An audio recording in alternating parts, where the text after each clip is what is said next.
I think everything's working. How you doing today? What is for you new and excited? Okay. Let's see who we got. Oh, somebody started clocking in. Hi, Rachel. How are you? Nice to see you. Big wave. I hope everybody's having a good day today. I myself am having a good day. There's a lot to be said for. I've been really frustrated, right? In the last day because I'm trying to learn to do things on the computer that I don't know how to do. And my wife and I were talking about this last night, that I have crazy levels of affinity for certain things. Zero level of comprehension in others. Absolutely zero level. And it is kind of like sawing my leg off very slowly with a spoon to try to get me to figure out how to do some things. But I'm trying. And in the course of trying, I'm trying to get set up a webtoon to be. I've got projects that are done that aren't seeing the light of day, and the reason for that is that I have to figure out how to make these programs work, and we'll get there. But in the interim, it's making me a little bit crazy. So. But those are the sort of challenges. These are the sort of learning curves that we all have in the process of our creativity. So, that's the trick, right? And speaking of crazy, Rachel says, "What? You're not using a rusty saw? Oh, if I only could get a rusty saw." Working and watching. Hi, Didi. How you doing? Yeah. So, speaking of crazy. I've got a page today that I put out that it's going to offend somebody. That doesn't matter to me. Today's just a fun one. It's basically saying I had Tejal. It's basically just a person. This is a real person, and who runs a cult today. So. Dee says there is a YouTube video for everything you want to know. I'm on that track. The problem is the vernacular that I need to write for it to tell me the specific thing. There are two problems that I'm having. One is image size. I got that sorted out. But the problem is, every time I describe the other one, and I use the specific vernacular that it says the problem is with the site that I'm trying to work with, I will legitimately type those words in, and it still sends me to the first process. That's the part that's making me crazy. Otherwise, I'll look anything up on how to tie a tie in 73 different ways, whatever it is. It doesn't matter to me. I'll look it up. But I've learned to do a great deal of things with filters and stuff like that because of looking it up. But for some reason, I just have not got the right coin of words together. So we'll get there. In the meantime, it fuels the creativity, the craziness. Yeah. It's been a good week. I think it's Thursday. Monday's page was a 3-page prompt from Didi. Tuesday's page was a suggestion from Frankly Mapleton. Yesterday's page is a really old one that I had to get caught up on, and I've lost who the suggester was. And today's page is just the same. And I kind of pushed today's page a little bit. It's supposed to be a person who switched between personalities, like a Jekyll Hyde. And my thesis is that all narcissistic sociopaths are like Jekyll Hydes. What does that mean, Chris? My other option is to hire someone. Not an option. No offense. Is such a useful tool if you use it correctly. You seem to have the knack through your graphic. No. Oh, offense is such a useful tool if used correctly. I seem to have a knack through the graphic art.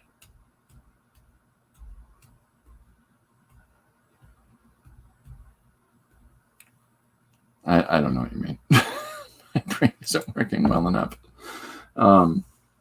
Yeah, it's the problem is the work that I'm doing is too high for information, or the information that's in there, and I have to find out how to lower it. So we'll get there. We'll get there. It's in the interim, I'm having a great deal of fun. I've took a couple of pages of scribbly doodles for today's page, and I'll show you. Bingo.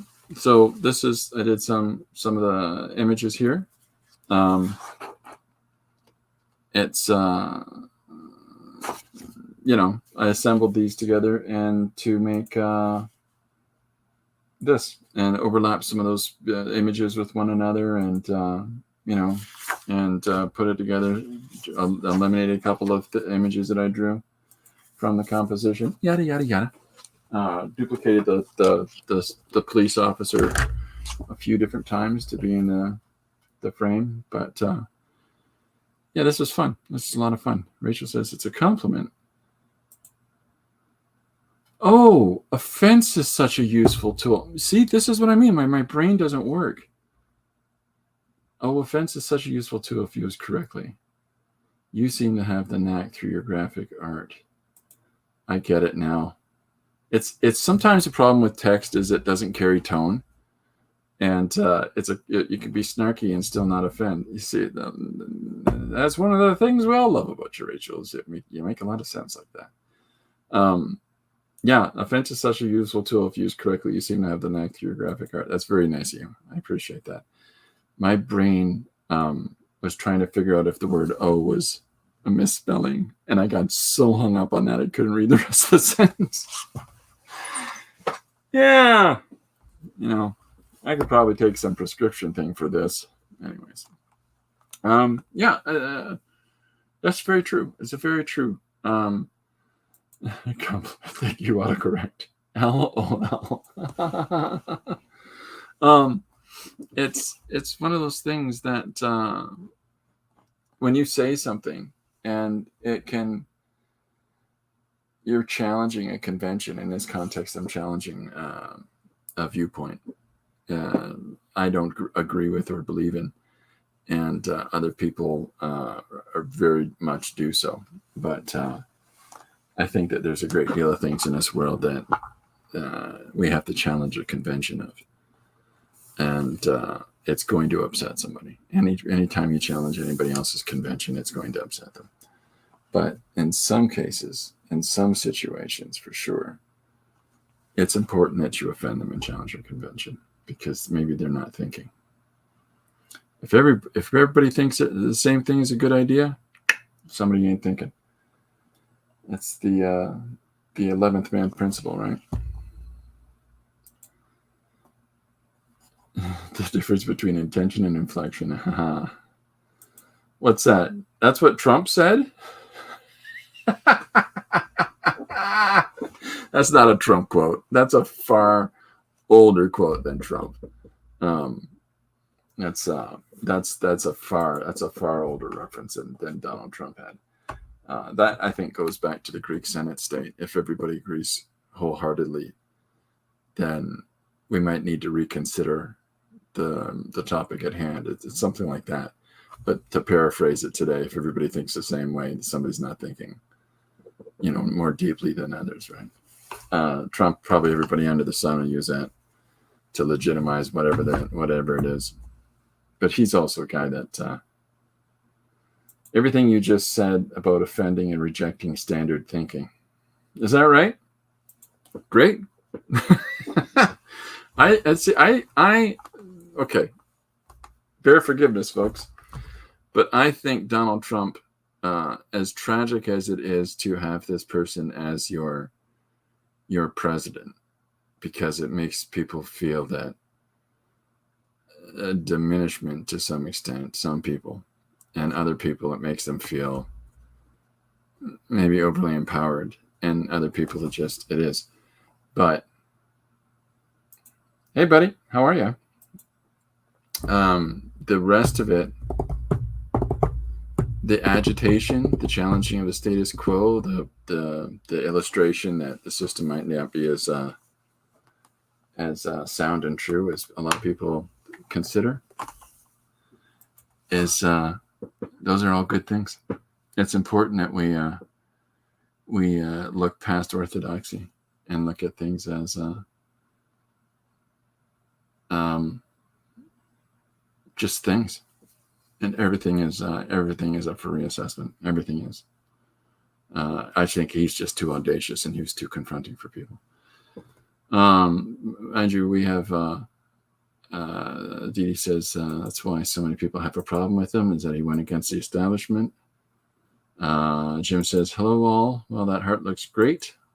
What heart? Yep. Still here before you, Jim.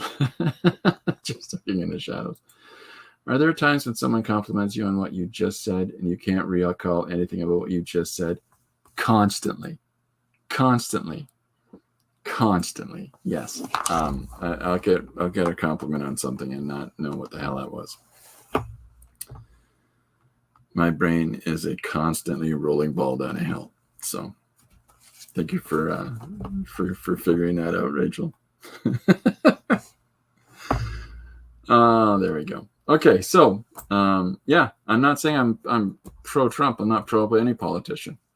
I just think that agitation's good. I live in a country where we just we've elected a person based on who their dad was. So who their dad is and what club they're in.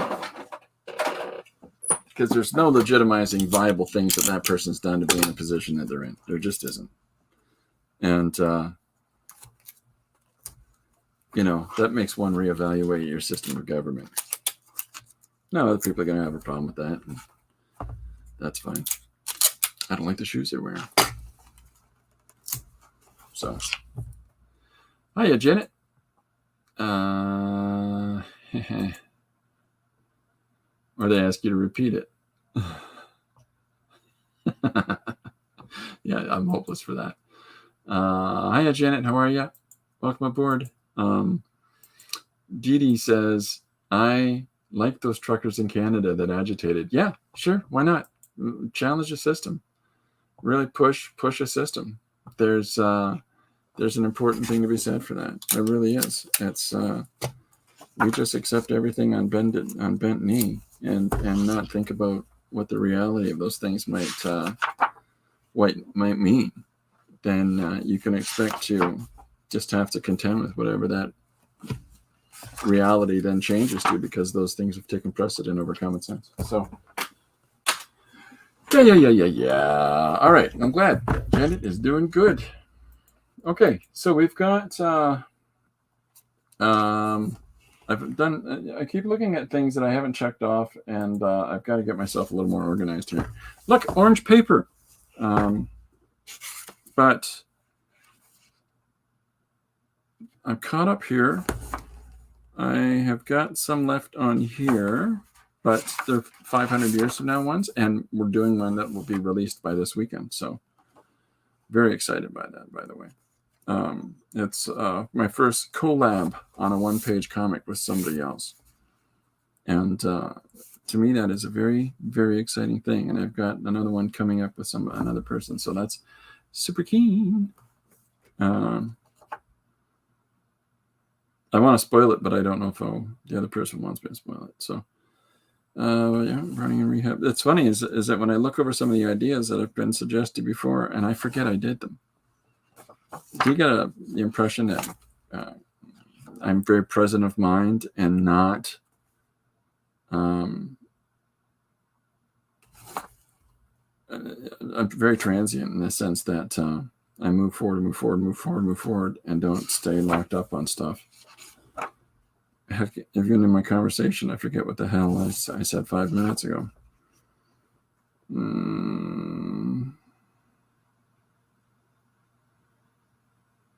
Okay.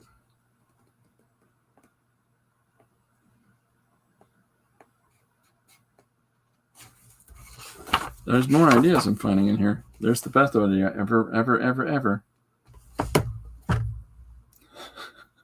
telling you, Palpate doesn't show up to this chat. I'm asking for the manager. We did this one, see? Not checking stuff off. Haunted bow tie. Anyone that wears it kills. All right. So, yeah, I still didn't decide on one.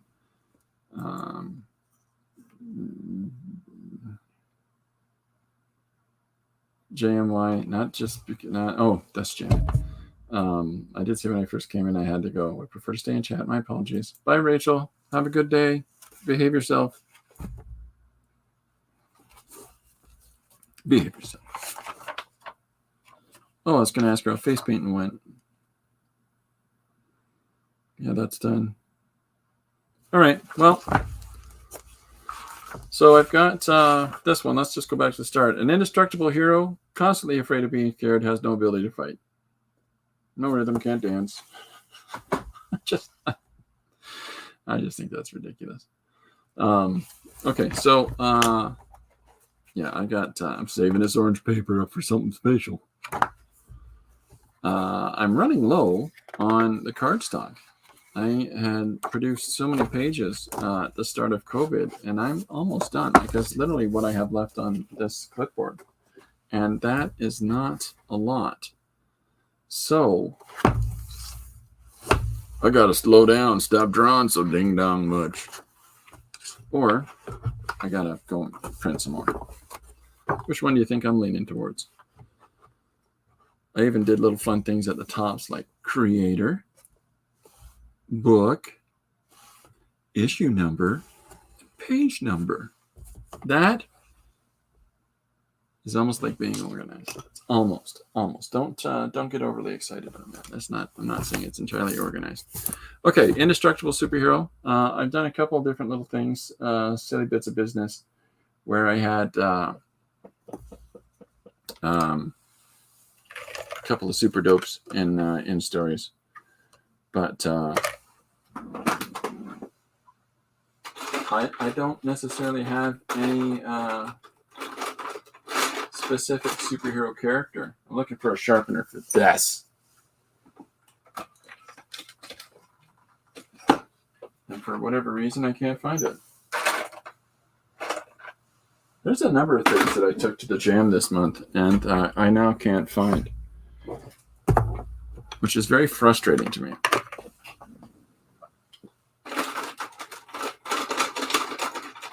Oh, well, we'll get there. Well, the hell with it. I'll just use a regular pencil. You're up. All right. So today's page is about an indestructible guy who can't fight. And so I thought the best way to start it off would be to have him getting his butt kicked because he can't fight. So, yeah, I think that I'm trying to think of different ways. I'm going to be really, you know what I'm going to do? Let's have fun with this. All right, Chris, let's have some fun. Okay, so one of the things that I really like about when drawing action business, right, is that I like there's something about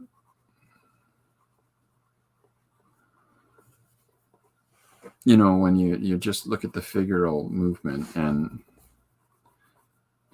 just play with that for a moment, so that what that gives you is the opportunity to push energy through like the drawing, just to have a person who's getting, in this case, we're going to beat the heck out of a guy. So let's start by smacking him through the first frame,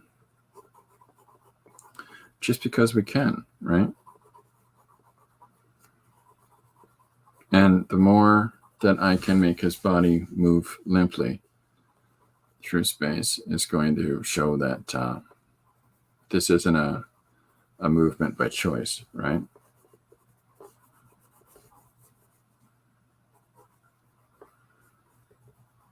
So that's, and if I do this, where I smack him across the first panel, that enhances the kinetic movement because he's coming in from outside the space into this one. But I don't want to just focus on who's punching him and why. So I'm just going to beat him up left, right, and center. So in this panel, I'm going to have him, I'm just going to lay the whole page out. I thought, why not try this today? Because usually you're only seeing me drop your first few panels. And then today I thought, let's just go for the whole thing. Which is why I went to the big paper again.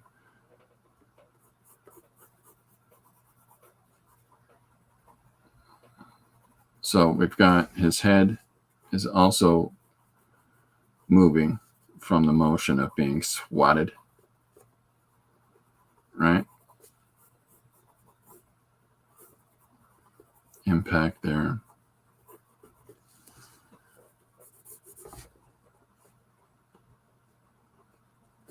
Yeah, spitting out some chiclets.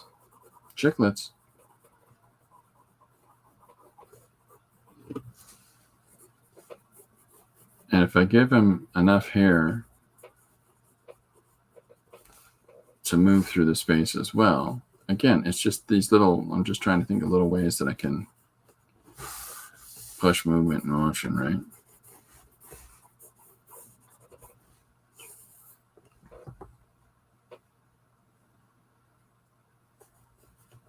So yeah, just this is not like teeth. This is just little, bits of spit, right? Tell us about drawn bits of spit, Chris. So it's nothing like the occasional page of a little bit of the old ultraviolence. So we've got him knocked this way. Now we've got him punched in the yapper. What other way should we beat this fella up?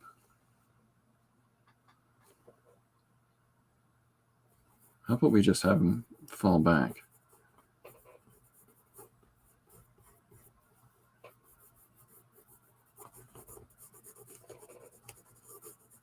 So if I push the shoulder,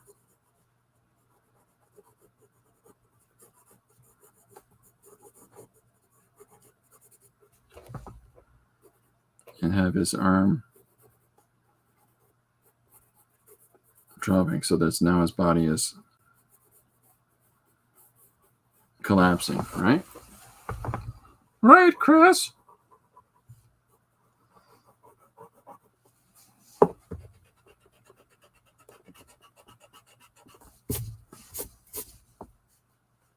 I'm going to need to figure out a co-host for the stream sometimes for when I'm clearly in drawing brain. And I can have somebody who sits on the screen as well and says, and now Chris is picking up the pencil. It looks like, yep. He's making some marks. Looks like he's drawing. His hand is really whipping around there. That's right, Bill. He's whipping around that hand. Right? Uh-oh, we got stuff missing. Later, Rachel, later. Oh, there's Jim. Hey, random question of the day, number 511. Do you enjoy long drives? Do I? I'm in a car right now. Yeah, who doesn't? My son, Sean, hates it. Yeah, I like long drives. I like driving for a long space, too. You need some mods. I have Janet to do that, and she has me. Nice. Do you guys go on long drives? Yeah, I think I'm at a challenging time and amount of doing this for mods. It's a lot of commitment. So I'm gonna unfurl the fingers because my automatic thing is there. Let's ginch up that hand. But if I open those fingers up and as though the hand is openly dropping, right?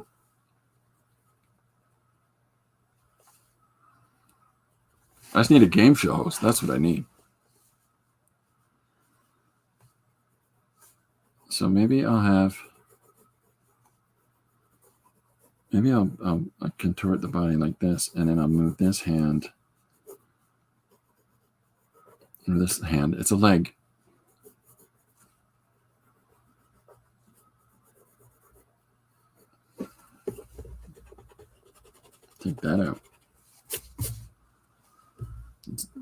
That's a good question today. Okay, I got an addendum to that question. It's not just the enjoy long drives. What's the likelihood of you singing along Air Supply, like duetting Air Supply with whoever you might be in a car with, or just hollering along to whatever it is? I gotta say, that's more important than just driving for a long distance. You got to be listening to your own music, especially if you have other people in the vehicle that you have to make listen to it. That's the best. There's no discussion. My radio, yeah. We've got to play tunes when we're on the road. Okay, so here he is now dropping back this way.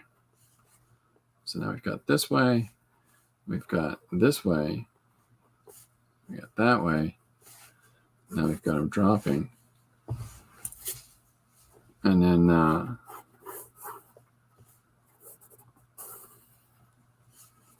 let me think. I want to have him, so I'll have him rest on his knee. Okay. Head down, shoulder down, arm down to the ground.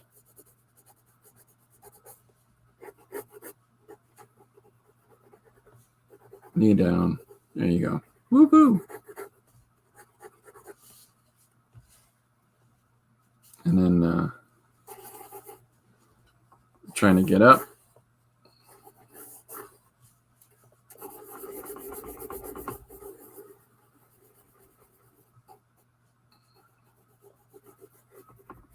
And that same hand moving up.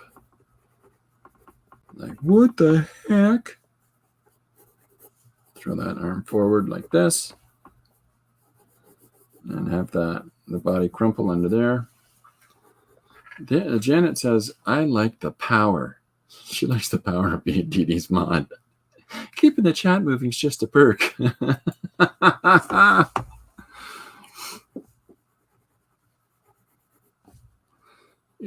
Yeah, if I had a mod, that mod would probably regularly type. I have no idea what he's talking about right now.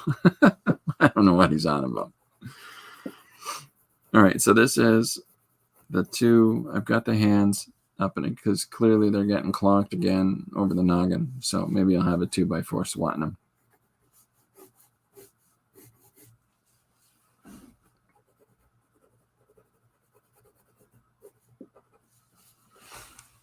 And I'll push that leg out this way.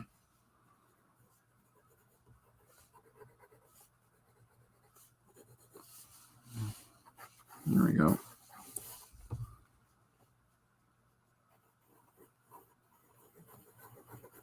So this is kind of a fun one.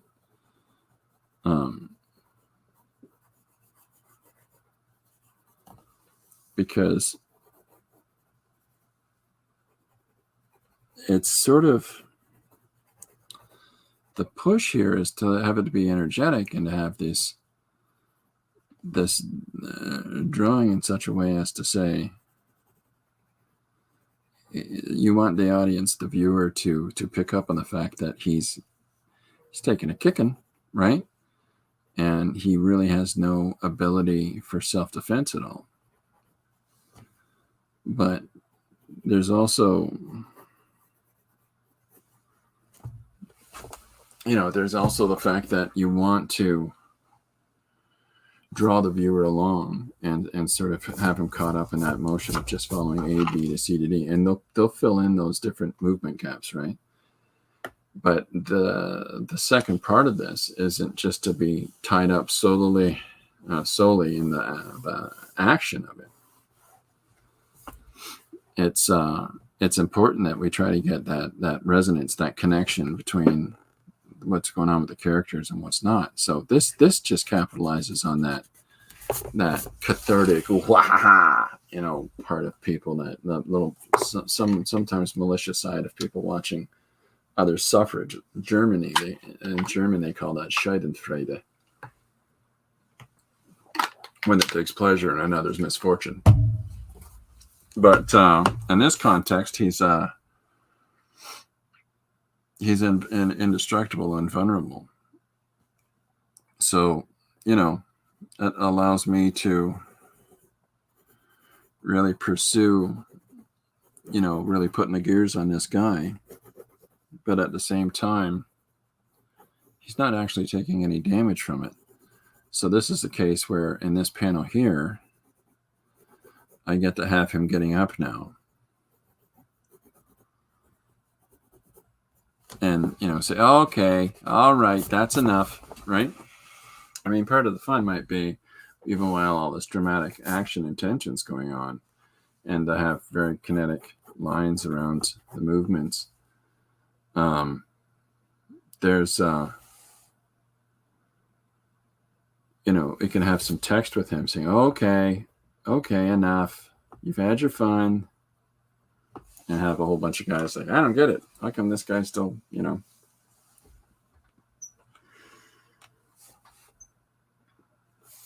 how's this guy still standing? Type of a context. See, the challenge with when I do sketching and I throw together layouts, because in my head they're all that part of the process comes together really fast for me. So I can whip together pages and pages and pages of something, and then I have to sit down and go through the slow routine of enhancing those drawings and doing more detail and doing more more finishes on that. And that's the part that I find really boring, is just following it. Like, I can't ink pencils. Like, it's just, I can, and I've done it, but to me, that is just, I've already drawn it. The energy and excitement is in the drawing. And it wasn't until I had the sort of realization that, no, you can put energy in the inks separate from the way that you've drawn. But I'm not that proficient in inker. I mean, I'll draw in ink, and I'll, do things that sort of connect the black spaces together and fill in those lines. But there's other people that do inking, and you're like, okay, well, that's why such a thing as a comic book inker exists, is because the facility that those people have. But I find it boring to ink my own drawings. So what I'm going to do here is rough in those panels, and the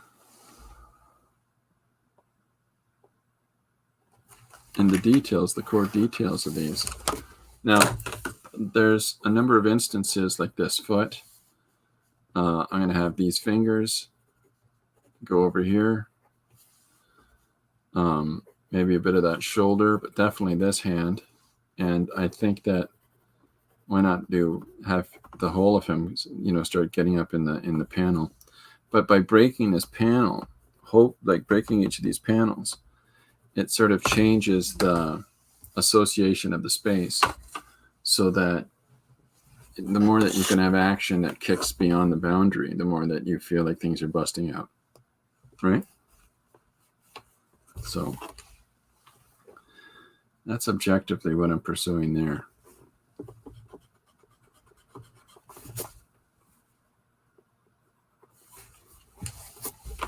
It makes it more fun, and interesting. So I think that what I want to do here is this space I'm going to leave a gap in, and I'm going to lay this page out this way, so that right here in this space, I think that whether it's indestructible,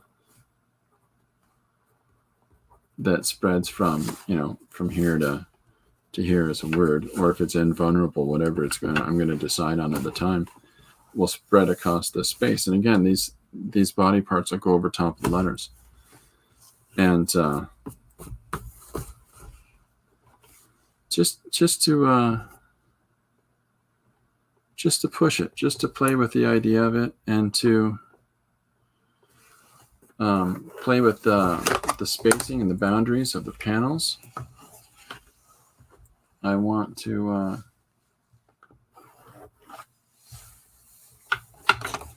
see how far I can take it. Now I'm putting the squares in.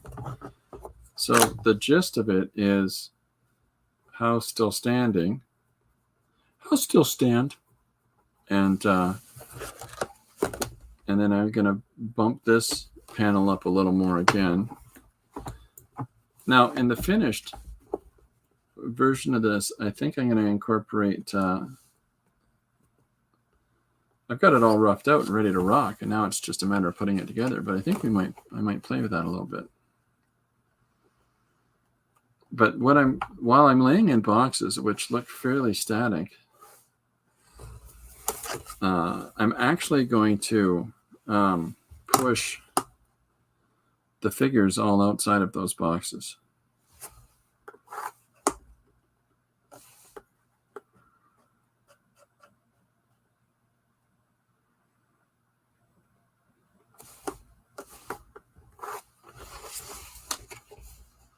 Just because I can.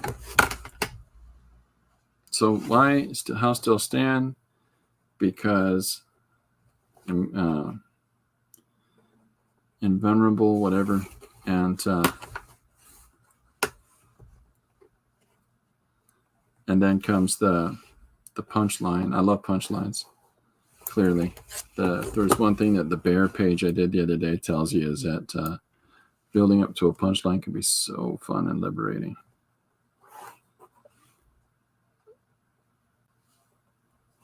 So I've got guttered panels, which means a little bit of space between those panels. I'll show you. I got it all laid out in my head now. It's just a matter of finishing it off.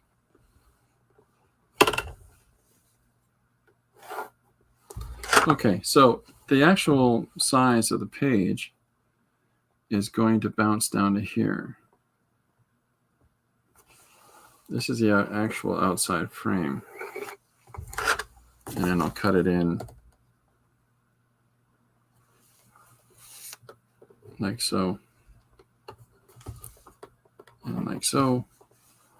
And then, of course, that will run all the way across there, so that as there's these gutters between these panels, the background value will come up between them like so, at that height. And then I'll cut it in the same way on the opposite side where there's an indentation from the side of the image. Woohoo!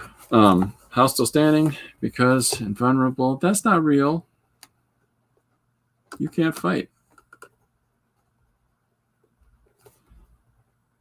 And then I can fit in the other parts of the suggestion, which is, see, no memory, folks. Indestructible hero, indestructible. Okay. Who is constantly afraid of being scared and has no ability to fight. Is also not able to carry a tune and has no rhythm and can't dance. It's a fun one. Can't even fight. And then there is can't sing, can't dance.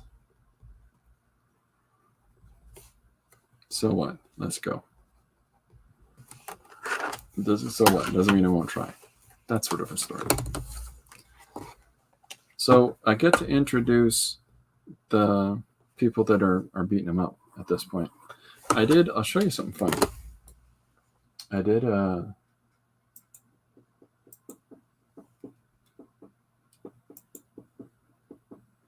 give me 1 second. I'm just pulling up a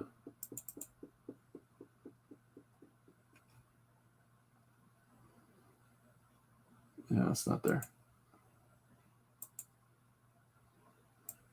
There it is. Okay. So I did, with the Stream of Conceit in this book, I have this whole fight scene that takes place in the center of the book, and I'll show you the page for that. It involves the principal character getting into a fist fight with numerous amounts of people. That it's this dream self-delusion, and this is from Stream of Conceitedness. This is a case where he thinks that it doesn't matter how many there are, how big they are, how whatever it is. He's thinking of all the ways he's going to fight back, and the truth of it is, the character gets flashed out of it because somebody says, "Hey, bozo, where'd you go there? Get in the van," and he just gets in the van. But this is the same sort of fun that I'm going to have. So I'm going to actually draw these guys around him, just for scares. So, what do we got? Jim says, I was talking to my friend yesterday, and we discussed teachers losing it in class. Have I ever experienced a teacher lose it in class? Yes. It was grade 4. It was Mr. something, and he smacked his fist through an overhead projector. And it wasn't because of me. It was because of another kid in class that was, she's a snarky little nasty piece of work. And not snark in a fun, poking, prodding kind of a way, but just pure vitriol came out of her mouth at all points in time. And just venom. So he lost it and sent her to the office. And eventually she ended up getting suspended because she beat up some other girl at the school. But it's just all sort of inevitable. There's snarky, Janet, and then there's really snarky, right? There's snarky and like, and then there's snarky is probably not the right word then, because this girl was, I'm pretty solidly sure that there are some, I'm not saying she's a psychopath, but she definitely has some psychopathy.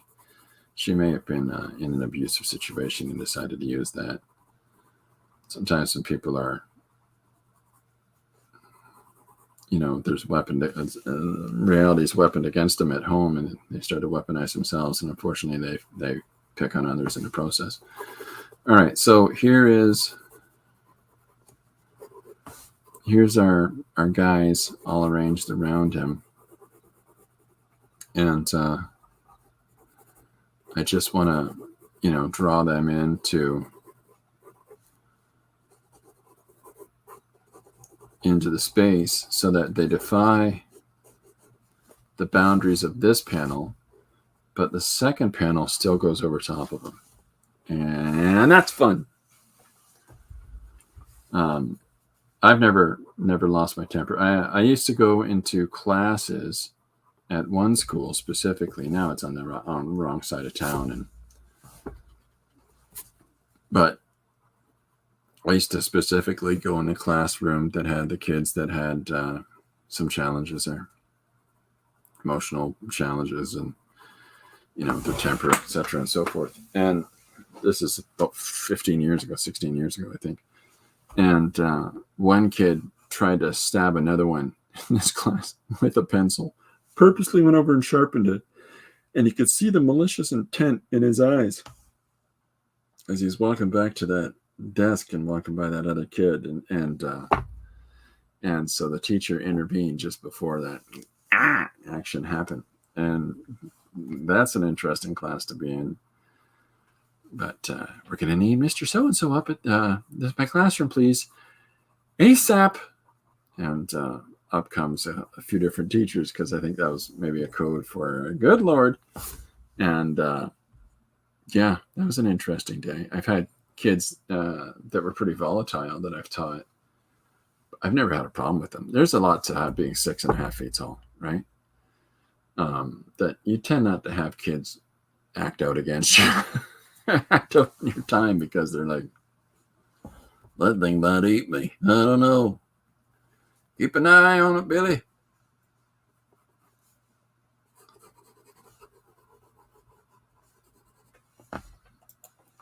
Teachers today have a whole different type of student. I behaved because my parents would have kicked my ass if I ever behaved. There's that. We've done it. Society has done it to itself. There's two things that we've put into place. One is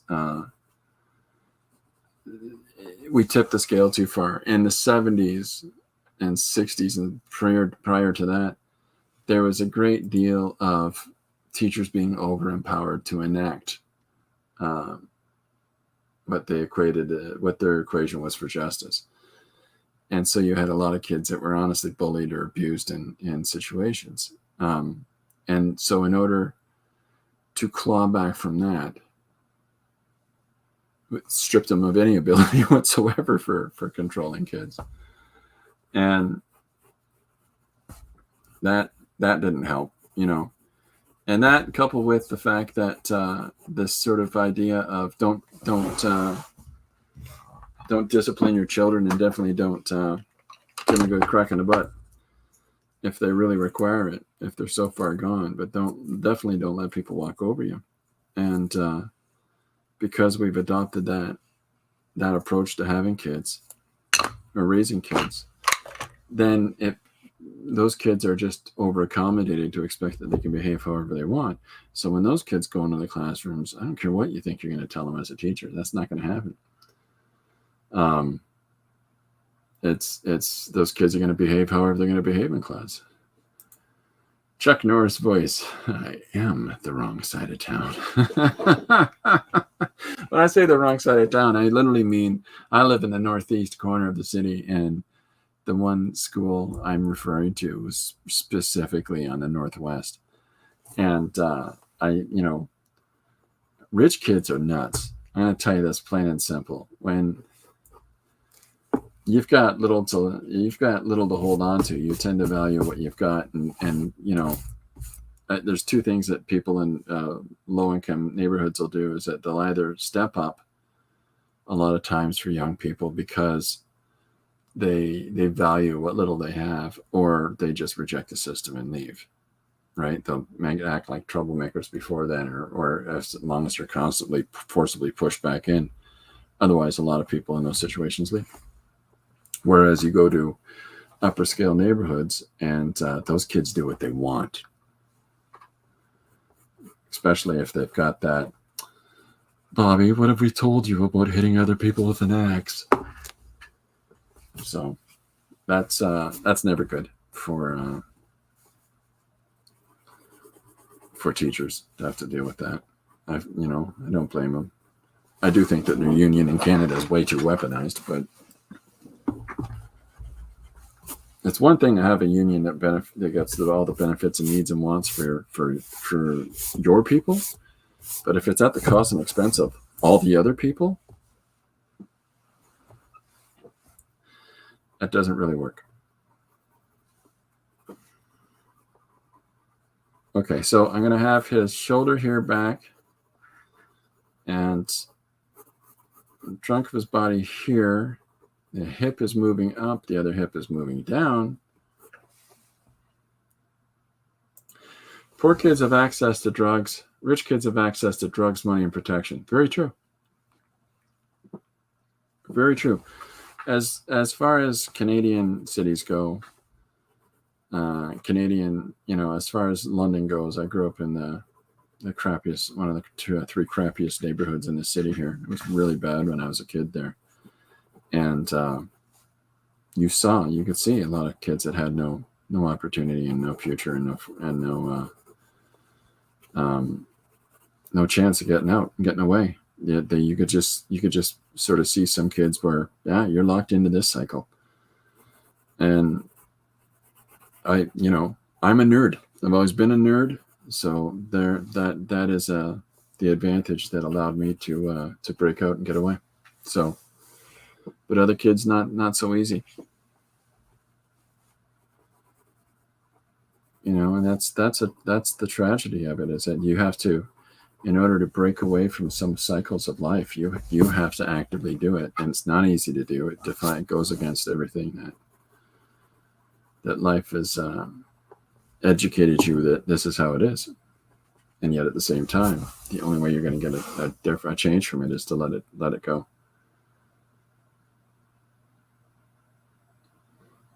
Yeah, fentanyl problems massive in North America. Um, yeah, the system can't hold. The system can't hold when the system is, especially a hospital system that's based on. Um,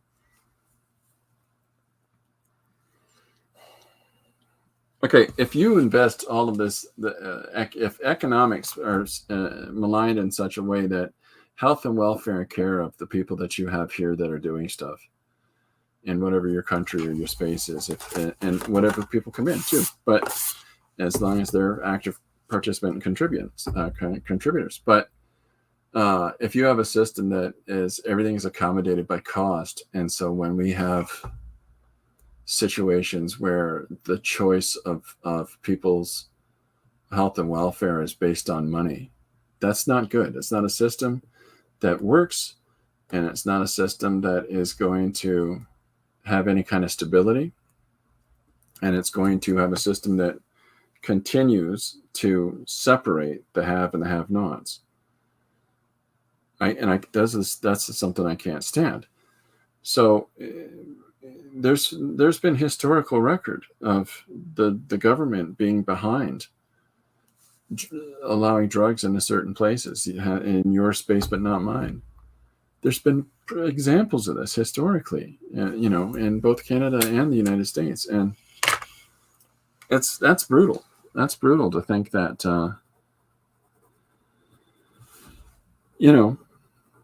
this is where things are and situations are. Teachers got to deal in classrooms with kids that have no organization whatsoever at home. Teachers got to deal with kids that come into their class that have no example. They have no opportunity. They have no one that really engages or cares.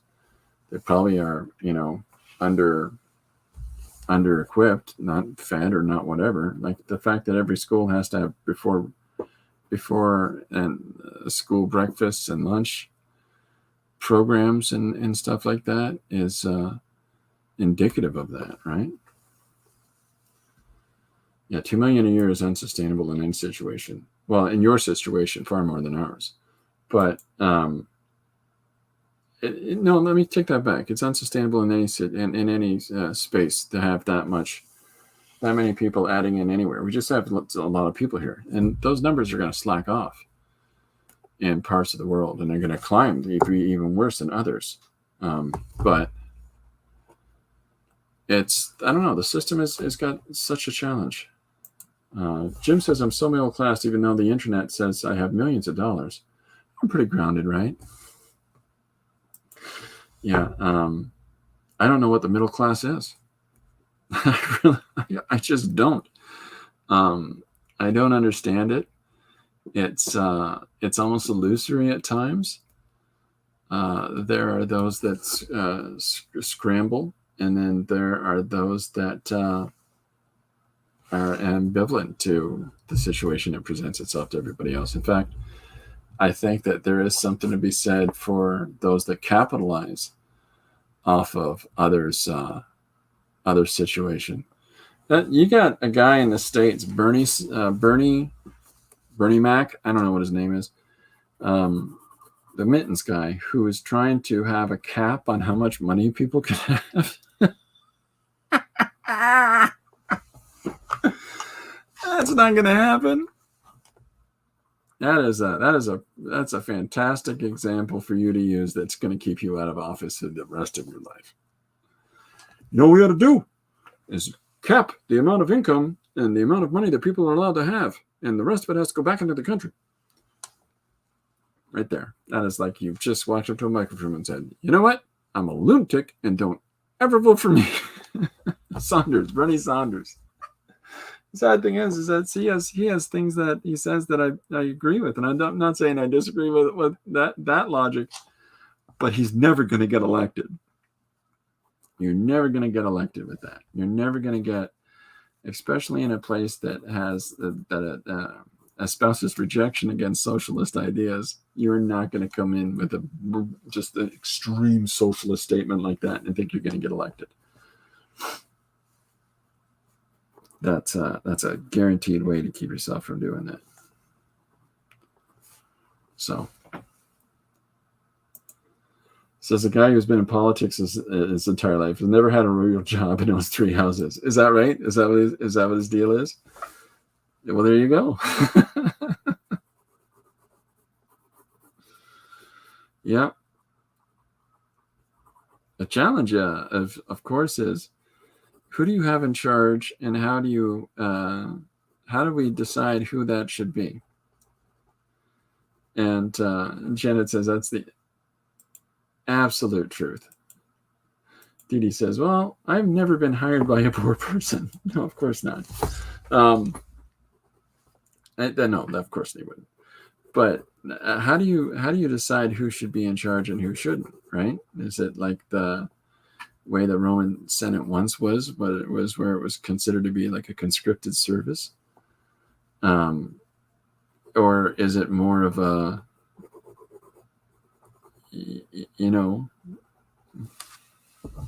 somebody serves X amount of term only in their life and then get the hell out, let the next person in, so that things are done really tiny increments, but nobody has ever got a position to malign the process? I don't know. I have no idea. Dee says she's never been hired by a poor person. And Janet says, me either. Every one of them wanted me to succeed. Yeah, but only to some. There's certain positions and there's certain places in life that your expectation to succeed only goes so high. I mean, if you're at a burger place and the majority of people that are at your burger place are in their teens and early 20s, then and the optimal idea amongst for the manager is that you at some point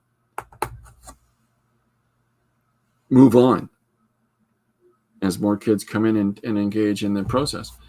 But if you're at a burger place where the majority of your staff is 30 and 40 years old and upwards, that's a place that doesn't care about its staff, right? That's a place that doesn't in any way, shape, or form try to motivate or try to empower and engage. That's a place that's a resting spot, right?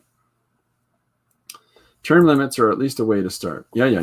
Oh, for sure. Yeah, I think that term limits is legitimately the only answer.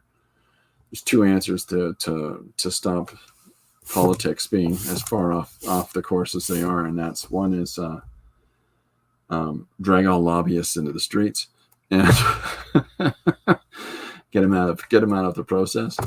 And anybody caught trying to be a lobbyist should be fined or jailed, and just get them out. And the other part of it is term limits on everybody, and that's the only way to change the process of it.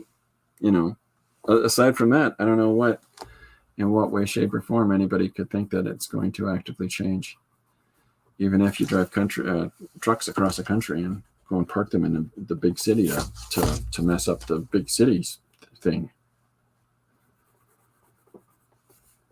Or you try to take your government offices. Then what? Like, that's the question that always comes to mind for me is, and then Paris has been losing its nuts in the last year, just losing its mind.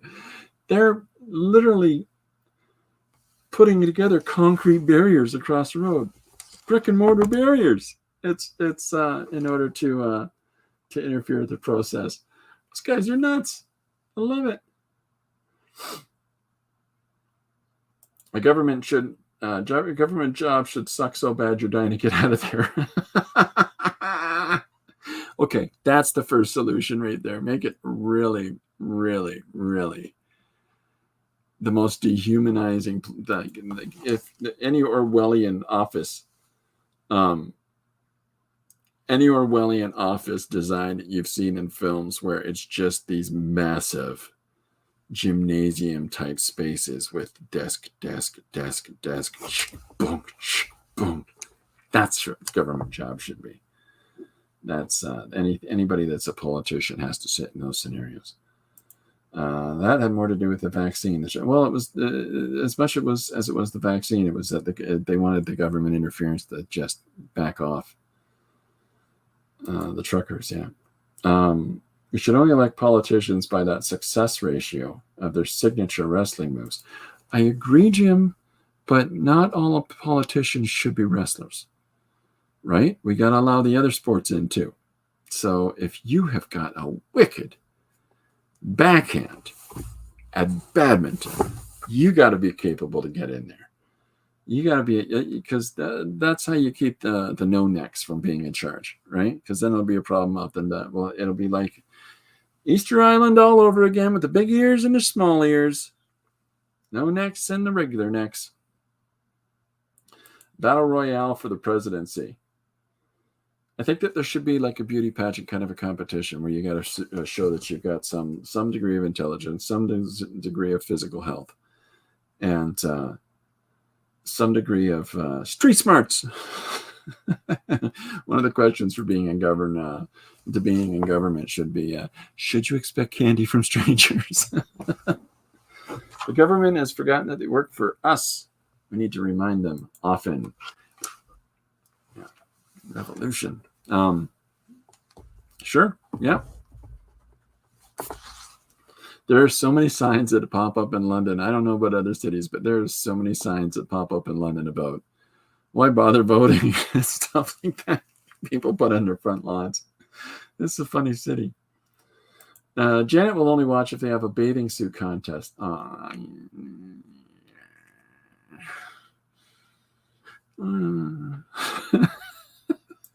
Okay. I thought about it for a second. But if the bathing suit contest can have a muscle flexing component, like in the muscle show competitions, because just stop for a moment, whatever you're doing, and I want you to close your eyes just for a second and visualize Hillary Clinton and Donald Trump on the stage, all oiled up in their bathing suits, doing the whole kind of flexing to see who can become the president. Just close your eyes and give yourself that for a second. Now, that's my kind of government right there. More honest reporting in their televised commercials. I'm such and such, and I'm running for governor. Now, I've kicked a couple of dogs in my lifetime, but I don't kick them now. It's important I get that out there in the open. I want that kind of disclosure. Can you imagine the memes? Woot woot. I wouldn't need memes. Just play the video. Forget the memes. Literally just play the video of them. That's the greatest comedy. You could put their heads on other animals or whatever you want to do. Walruses battling it out. No, just play the regular videos. That'd be the best kind of comedy. So all this behavioral stuff that I've had on the page, and then coming to the reveal of here he is in the center of these people. And so this is our establishing shot of the character. And now I'm going to pull in on their face for the emotional component of it. And this is where he says, well, because I'm invulnerable, stupids, right? And then we've got to have the reveal of a couple of them. Let's say these two, where, you can't even, that's not real. You can't even fight. How can you be invulnerable, right? What other ways would be a good way to get into politics? Let's see. We got to have some kind of written test. Will you take candy from strangers, right? Is it still okay to take candy from people you know? Extra candy, right?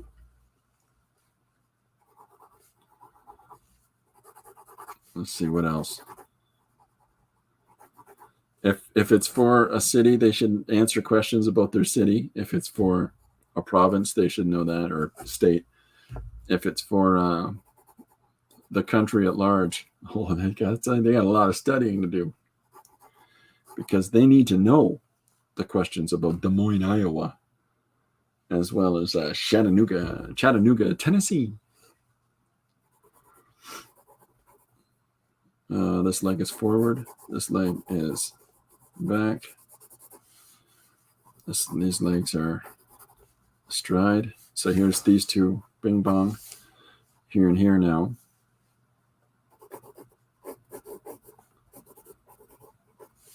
and there's their dialogue back to him. I would absolutely love. Maybe that's a page we should explore together. It's a group, a page that if I were president, you know that song by I think it's Wyclef Jean. He'd be assassinated by Friday. He talks about each day, and I think it's by Friday he's already been shot. So the last panel is I can do it two ways. I can either do 3 cut panels, which is 2. No, you know what? Because the rhythm that's established in the det patterning, it goes up on top here with the 7 panels. We've already slowed that rhythm down for the larger panel here, and so 1, 2, 3 beats after that, it's more than enough. So I think that would just be pulling back out again to this character here, and to raise his fists up.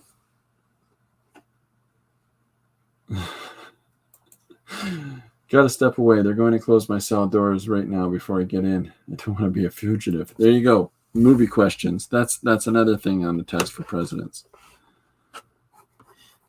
Who was it that was chasing a one-armed man in television and film? And they got to answer those questions.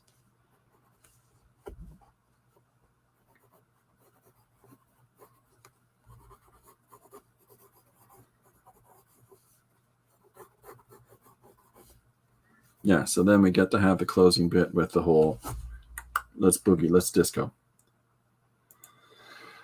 Christopher, each your channel gets monetized and you have to click a checklist of what your channel doesn't talk about. That's never going to happen. What don't you talk about? Sea animals.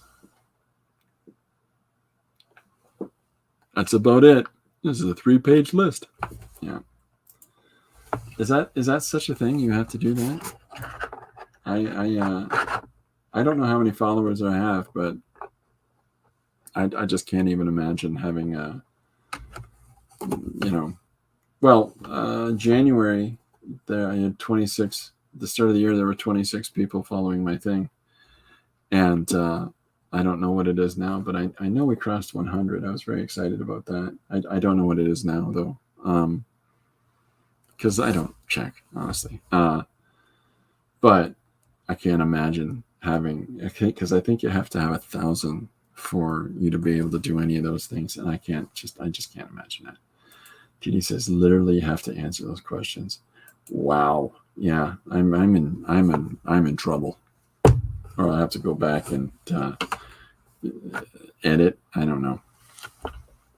Yeah, so I want to have an interesting position where he's ready to Rambo here, and even though he can't fight, yeah, I might have if you have a conversation about drugs, guns, the vaccine, you have to check it. I like that, the vaccine. That's modern language. Is that right? Well, I'll be checking a lot. Because I just talk about whatever, I don't care. Is there a thing? Is there a checklist for politicians are stupid? I got nothing. Yeah, I want to change this. Oh, the music I'm listening to today is the soundtrack of The Russian Doll, which is a television series that was on the Netflix. It's a really great show about a woman that keeps waking up again and again on the same day. And she's not a big fan of it. So I think I want to tighten this up.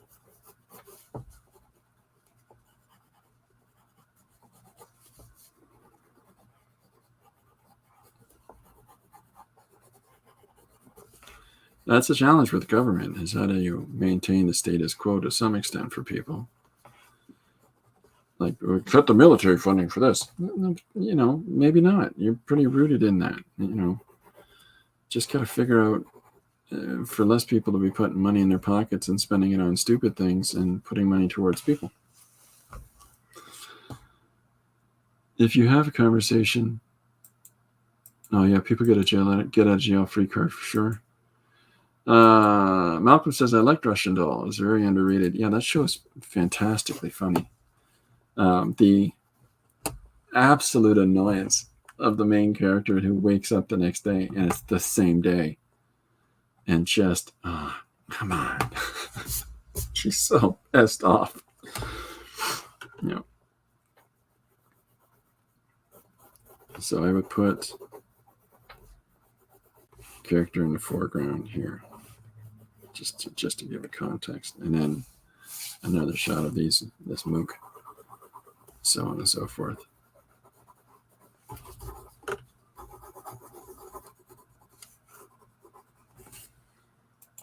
Yeah, the politicians, yeah, for sure. Well, that's the thing, right? Anybody that gets into any seat of power, there's always all that temptation. Temptation. A great song about temptation by Tom Waits. All right, so we got it all laid out for the page. Yeah, this is fun to me. So I can't sing. I can't, I got no sense of rhythm. Can't dance. So what? How about I can't sing? I got no sense of rhythm. So what? Let's dance. That's just fun. That's fun. So rhythm, one of the worst words on the planet Earth to spell. I don't know if I've ever spelled it correctly without having to go back and fix it. I like the sketches. Sketches are fun because sketches allow you to work through when you've got an awful lot of complicated stuff going on, overlapping of itself. There's two ways you can do it. You can look at all the elements that are involved, or you can sit down and look at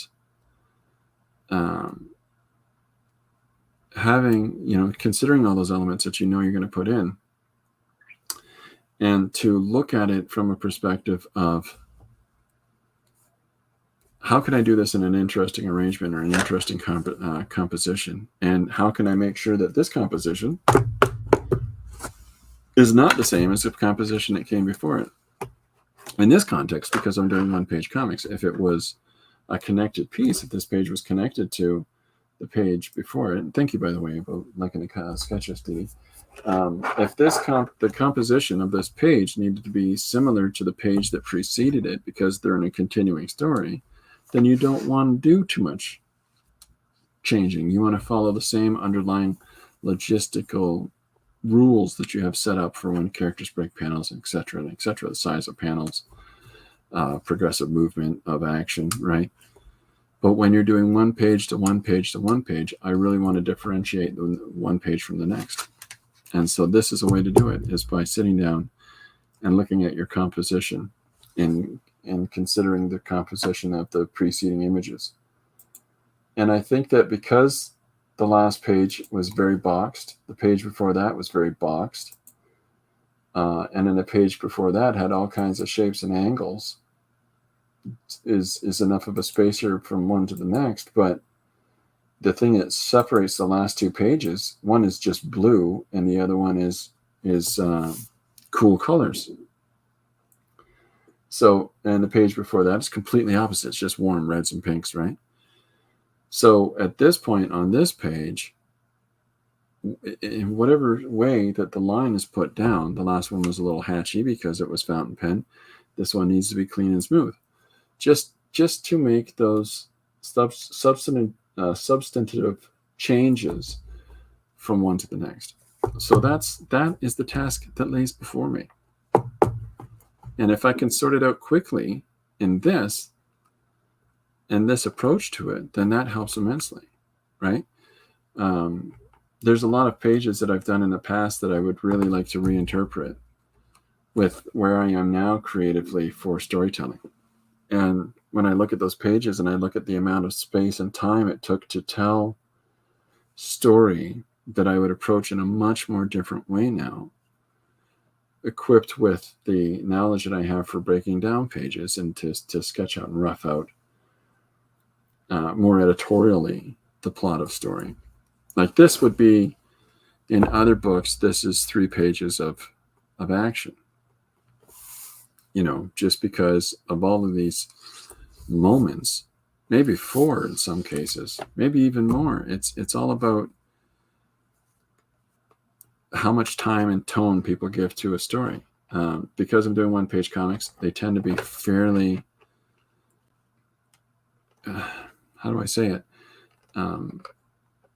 Shortened in the sense of the time versus actions. I've got a lot of smaller actions on a page that has an awful lot of activity going on it, or I have big broad action in order for it to just sit, the image to just sit, like the Batman page that I did recently. That is just a big so-and-so's fighting these people and that people and somebody over there. One big image. There's another smaller image too, but one big image with these 2 sort of balancing small images in the corners. And that sort of says, you read this, you can go read through the image and read to the end, but you're going to come back and rest on that larger, wide open image. Because that's what the logic is of having the larger defined space of a panel, is that there's got to be something in there that's compelling enough for a person's eye to go wrapping back around again to that point in the page. And there were certain masters of that. There were certain illustrators, and still are, sure, but there's certain people that had really mastered that in quite an interesting way in illustration in general, and specifically in comic book illustration. There's been some people that have had a real facility for it. Jose Luis Garcia Lopez is a really prominent example of that in my book, because he could have Lois and Clark talking in the mailroom, and oh, my watch has gone off, and excuse me for a second, Lois, I need to go to the washroom. And then we drop down to this huge panel where there's multiple Clarks, in the change room, disrobing his jacket from himself and going out the window. So as much as those little actions that lead up, and then there's be a small thin panel at the bottom where he's flying, and I don't know what's happening on the west side of town, but I've got to stop it. I hope I'll get there in time. So you've read through the whole page, even that smaller panel at the bottom, but your eyes are going to go back to that big action. So these are the things that are constantly rolling through my noggin. But I think that I'm going to do a short one today. Because I've got a couple things I got to get done this afternoon. If I don't see anybody that's watching this, if I don't see you, if you don't stop by on Friday, and if I don't do a thing at some point on Saturday, because I won't be doing anything on Sunday, it's Mother's Day in Canada. I don't know if it's Mother's Day everywhere, but if it is, everybody have a great Mother's Day. That's a mother, right? Even if you're not a mother, but you're a pet owner, whatever it is, have a great Pet Owners Day. But yeah, it's important. Mothers are super keen. But thanks everybody for hanging out. I appreciate that. This has been a really fast and creative approach to laying out a page, but I'll give you the finished one tomorrow. Okay, I'll be back at 2 o'clock tomorrow. Dee Dee says, thanks for streaming. Thank you, Dee Dee. Later on, and later to everybody. 2 o'clock tomorrow afternoon is when I'll be back. Bye for now.